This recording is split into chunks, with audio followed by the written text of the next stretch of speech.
Kita langsung lanjutkan ke soalnya. Yang pertama adalah saudara selaku guru mengajak peserta didik untuk merefleksikan cara belajarnya. Kegiatan ini termasuk jenis penilaian: A. Assessment for learning, B. Assessment to learning, C. Assessment of learning, D. Assessment as learning. Nah, kira-kira jawabannya apa ini teman-teman? Jadi guru itu ingin peserta didik untuk bisa merefleksikan cara belajarnya. Nah, itu adalah penilaian yang dilakukan oleh siswa itu sendiri ya. Jadi jawaban yang tepat itu adalah yang D. Assessment as learning. Pembahasannya, jadi kalau assessment formatif atau assessment for learning itu biasanya dikenal sebagai evaluasi formatif. Itu tujuannya adalah untuk memperbaiki proses belajar mengajar. Kemudian assessment to learning itu nggak ada ya teman-teman, jadi yang B itu nggak ada. Kemudian assessment of learning itu biasanya disebut sebagai evaluasi sumatif. Itu tujuannya adalah untuk mengetahui kemajuan hasil belajar. Kemudian assessment as learning itu adalah penilaian atau assessment yang melibatkan peserta didik sebagai penilai. Misalnya adalah penilaian diri atau penilaian antar teman. Salah satunya tujuannya itu untuk merefleksikan cara belajarnya. Oke, kita lanjut ke soal yang kedua. Penilaian portofolio dapat dilaksanakan dengan cara. Oke, kira-kira jawabannya apa nih teman? Dari option A sampai D. Jawaban yang tepat yang C, yaitu mengumpulkan hasil kerja masing-masing siswa yang telah diberikan masukan baik oleh guru dan rekan siswa dalam suatu album sebagai bukti hasil belajar. Jadi penilaian portofolio itu biasanya adalah disebut sebagai kumpulan dari beberapa tugas siswa yang dijadikan satu dalam satu map. Nah, itu tujuannya adalah untuk mengetahui kemajuan hasil belajar siswa. Kalau kita lihat pada option yang A, yaitu memberikan penilaian menyeluruh terhadap tugas-tugas siswa. Nah, ini sama halnya dengan memberikan penilaian terkait dengan penugasan ya teman-teman. Jadi kurang tepat disebut sebagai portofolio. Kemudian yang B, mengumpulkan lembaran-lembaran jawaban hasil tes harian dan sumatif tiap siswa. Nah, ini hanya mengumpulkan lembaran-lembaran jawaban saja. Sedangkan pada penilaian portofolio itu selain dikumpulkan hasil lembaran-lembaran itu, juga guru dan temannya itu bisa memberikan feedback atau umpan balik terhadap pencapaian yang sudah dilakukan oleh siswa. Jadi ada timbal baliknya ya. Jadi tidak hanya sekedar mengumpulkan lembaran-lembaran seperti itu.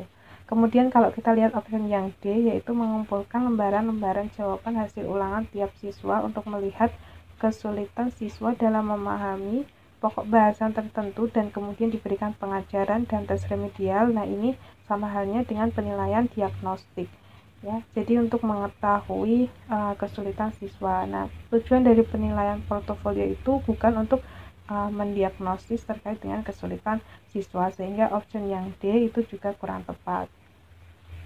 Oke, kita lanjut ke soal yang berikutnya. Pendekatan tes ini menggunakan norma yang disusun secara relatif berdasarkan distribusi skor yang dicapai oleh para pengikut dalam suatu tes. Dengan demikian, maka skor standar yang dicapai oleh seseorang yang didasarkan atas norma relatif ini mencerminkan status individu dalam kelompok. Pendekatan tes yang dimaksud adalah, pada soal itu intinya itu adalah ada seorang siswa di mana seorang siswa ini dilakukan suatu penilaian dan kemudian dibandingkan dengan kelompoknya. Nah, itu masuk ke dalam penilaian acuan norma yang D.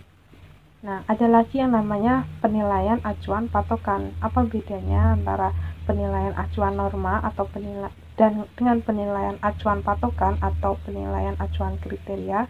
Nah, kita lihat pembahasannya. Jadi, ada dua istilah ya penilaian, yaitu penilaian acuan patokan yang pertama, atau yang disebut juga sebagai penilaian acuan kriteria atau PAK.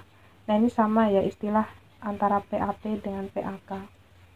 Dengan PAN atau penilaian acuan norma. Nah, Penilaian acuan patokan atau PAP ini adalah penilaian yang menggunakan standar mutlak atau patokan dan membandingkan hasil yang diperoleh siswa dengan sebuah patokan atau KKM. Jadi ada yang namanya KKM sebagai acuan guru dalam menentukan hasil belajar siswa berdasarkan dengan kompetensi dasarnya. Tuntas atau tidak tuntas itu didasarkan pada kemampuannya dalam mencapai KKM-nya. Sedangkan pada penilaian acuan norma atau PAN, nah itu penilaiannya menggunakan acuan kelompok atau menggunakan standar kelompok. Nah, skor sesama siswa itu dibandingkan. Jadi skor sesama siswa itu dibandingkan dalam suatu kelas tertentu, misalnya. Nah, kemudian pada penilaian acuan norma itu kualitas siswa bergantung pada kualitas kelompoknya. Hal ini akan menunjukkan jika misalnya ada seorang siswa yang mendapatkan nilai 80 di kelas A, di kelas 1 misalnya. Nah, ternyata 80 itu masuk ke kategori nilai rata-rata di kelas yang pertama. Nah, ketika si A ini masuk ke dalam kelas yang kedua, ternyata nilai 80 itu sudah dikatakan sebagai nilai yang kategorinya tinggi atau nilai tertinggi. Nah, itu kan tidak tidak sama. Nah, itu namanya adalah penilaian acuan norma, yaitu penilaian yang berdasarkan kemampuan siswa tersebut dalam kelompok tersebut atau pada kelas tersebut, seperti itu. Nah, kira-kira sudah bisa ya membedakan antara penilaian acuan patokan dan penilaian acuan norma untuk menjawab soal yang ketiga ini. Berikutnya, penilaian yang didasarkan pada data yang mencerminkan kemampuan yang diukur. Hal tersebut merupakan prinsip penilaian. Nah, ini menunjukkan penilaiannya sesuai dengan kemampuan yang diukur. Nah, kira-kira jawabannya yang mana ini teman-teman? Ya, jawabannya itu adalah yang C, sahih ya. Sahih ini atau pada referensi yang lain juga disebut juga sebagai valid, itu sama saja. Pembahasannya, kalau prinsip penilaian adil itu artinya adalah penilaian yang tidak menguntungkan atau tidak merugikan peserta didik karena perbedaan latar belakang. Misalnya karena perbedaan status sosial, kemudian gender, adat istiadat, dan sebagainya. Sedangkan penilaian objektif itu artinya adalah penilaian yang tidak dipengaruhi subjektivitas penilai, sehingga penilaian itu disarankan dengan mensyaratkan adanya rubrik agar tidak terjadi penilaian personal. Kemudian ada yang namanya akuntabel, itu artinya adalah penilaian dapat dipertanggungjawabkan baik dari segi teknik, prosedur maupun hasilnya. Kemudian ada yang namanya penilaian sistematis, artinya itu adalah penilaian yang dilakukan secara berencana dan bertahap mengikuti langkah-langkah yang baku. Oke, soal berikutnya. Penilaian yang dapat dipertanggungjawabkan baik dari segi teknik, prosedur maupun hasilnya. Hal tersebut merupakan prinsip penilaian yang pada soal sebelumnya sempat dibahas soal terkait ini. Kira-kira jawaban mana yang paling tepat? Ya, jawabannya itu adalah yang yaitu akuntabel ya. Pembahasannya hampir sama dengan soal yang sebelumnya ya, teman-teman bisa melihat sendiri di layar screen. Nah, tambahannya itu adalah yang sahih ya. Jadi sahih itu adalah penilaian yang dilakukan berdasarkan data kemampuan yang diukur. Oke, soal berikutnya. Penilaian yang dilakukan secara berencana dan bertahap dengan mengikuti langkah-langkah yang baku. Hal tersebut merupakan prinsip penilaian yang ini kira-kira jawabannya yang mana? Ya, benar. Jawabannya itu adalah yang D ya, sistematis. Pembahasannya bisa dilihat di soal yang sebelumnya ya teman-teman. Oke, kita langsung aja ke soal yang berikutnya. Aspek yang dinilai antara lain meliputi tahap persiapan, pemilihan, dan cara penggunaan alat. Yang kedua, tahap proses atau produksi, meliputi prosedur kerja, dan yang ketiga adalah tahap akhir atau hasil, kualitas serta estetika hasil karya. Langkah-langkah tersebut adalah penilaian dengan menggunakan teknik penilaian. Nah, ini ada tahap persiapan, tahap proses, dan tahap akhir atau produknya. Nah, itu merupakan teknik penilaian kinerja atau yang disebut juga sebagai teknik penilaian proyek ya, teman-teman. Oke. Kalau penilaian produk itu biasanya yang dinilai itu hanya hasil akhirnya saja atau produknya saja tanpa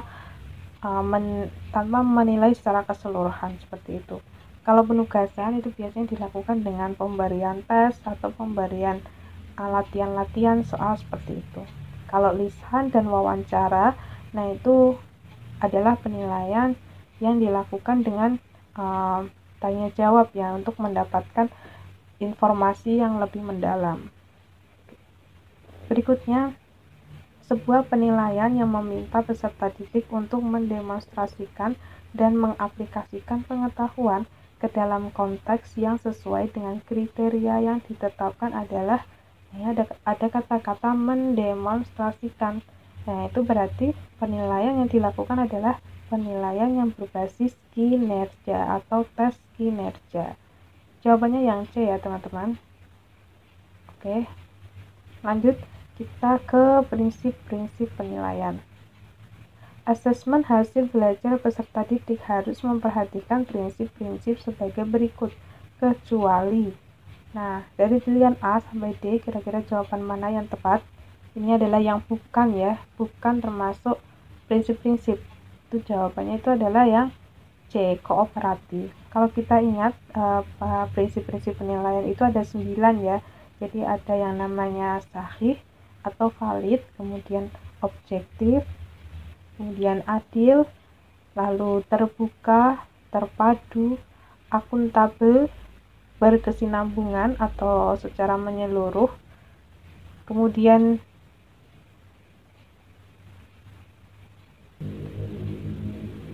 terbuka, kemudian ada yang namanya akuntabel atau dapat dipertanggungjawabkan ya. Oke, teman-teman bisa melihat materi terkait dengan prinsip-prinsip penilaian pada video terkait dengan yang bahas tuntas tentang prinsip-prinsip penilaian. Soal berikutnya, indikator guru mampu memanfaatkan hasil penilaian dan evaluasi yang dapat mempengaruhi kebijakan adalah, jadi pemanfaatan hasil evaluasi yang bisa mempengaruhi kebijakan. Nah, teman-teman bisa melihat optionnya dari A sampai E untuk menentukan jawaban mana yang paling tepat. Ya, jawaban yang paling tepat yang mana ini, teman-teman? Yang bisa mempengaruhi kebijakan. Nah, itu berarti jawabannya itu adalah yang D, yaitu mengkomunikasikan hasil penilaian dan evaluasi kepada pemangku kepentingan. Terima kasih teman-teman telah menonton video Sarkomer terkait dengan pembahasan soal-soal dan materi terkait dengan penilaian, khususnya pada bagian prinsip-prinsip penilaian. Sampai jumpa di video Sarkomer selanjutnya. Wassalamualaikum warahmatullahi wabarakatuh.